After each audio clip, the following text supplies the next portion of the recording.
की सीमा पर नक्सलियों के खिलाफ अब तक का सबसे बड़ा और निर्णायक एंटी नक्सल ऑपरेशन जारी है। पिछले 72 घंटों से 3 राज्यों छत्तीसगढ़, तेलंगाना और महाराष्ट्र के 5000 से अधिक सुरक्षा बलों ने मिलकर टॉप नक्सली लीडर हिडमा देवा विकास समेत माओवादी संगठन के बड़े कैडर को घेर रखा है।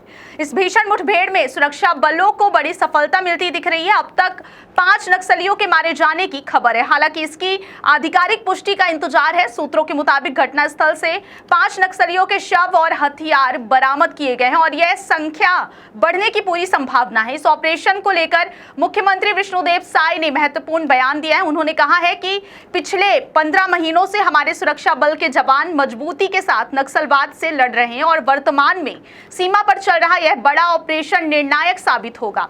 उन्होंने बड़े नक्सली लीडरों के खात्मे को लेकर विश्वास जताया कि थोड़ा इंतजार करना पड़ेगा और बड़ी सफलता मिलेगी। जानकारी के अनुसार मंगलवार सुबह से ही नक्सल मोर्चे पर तैनात करीब 5000 से अधिक जवानों ने माओवादी संगठन के खतरनाक बटालियन नंबर 1 के नक्सलियों को घेर रखा है। करेगट्टा, नडपल्ली और पुजारी कांकेर की पहाड़ी पर यह मुठभेड़ लगातार जारी है और दोनों ओर से भारी गोलीबारी की सूचना है। इस संयुक्त ऑपरेशन में छत्तीसगढ़, तेलंगाना और महाराष्ट्र के विशेष बलों के जवान कंधे से कंधा मिलाकर लड़ रहे हैं। सुरक्षा बलों ने इस इलाके में नक्सलियों द्वारा जवानों को निशाना बनाने के लिए बिछाए गए 100 से अधिक आईईडी भी बरामद किए हैं, जिससे एक बड़ी साजिश को नाकाम कर दिया गया है।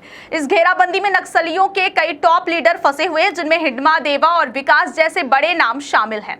खुफिया सूत्रों के अनुसार मुठभेड़ स्थल पर 300 से अधिक नक्सलियों के मौजूद होने की आशंका है, जिनमें Andhra, Telangana, Maharashtra central committee, Dandakaranya special zonal committee, divisional committee member, area committee member और संगठन सचिव स्तर के कैडर भी शामिल हैं। यह ऑपरेशन 3 दिनों से अधिक समय से चल रहा है और दुर्गम पहाड़ी इलाका होने के कारण जवानों को अंदर तक पहुंचने में चुनौतियों का भी सामना करना पड़ रहा है। जवानों के लिए रसद सामग्री हेलीकॉप्टर के जरिए पहुंचाई जा रही है और अनुमान है कि यह ऑपरेशन करीब 1 सप्ताह तक चल सकता है।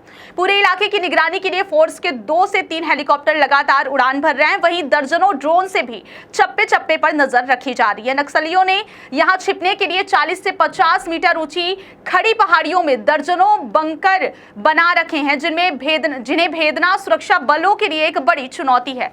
इस बीच केंद्रीय गृह मंत्री अमित शाह ने स्पष्ट रूप से कहा है कि 31 मार्च 2026 तक पूरे देश के नक्सलियों का खात्मा कर दिया जाएगा। इसी लक्ष्य के तहत अब फोर्स को फ्री हैंड दिया गया है और छत्तीसगढ़, तेलंगाना और महाराष्ट्र में सुरक्षा बल पूरी तरह से एक्शन मोड में है।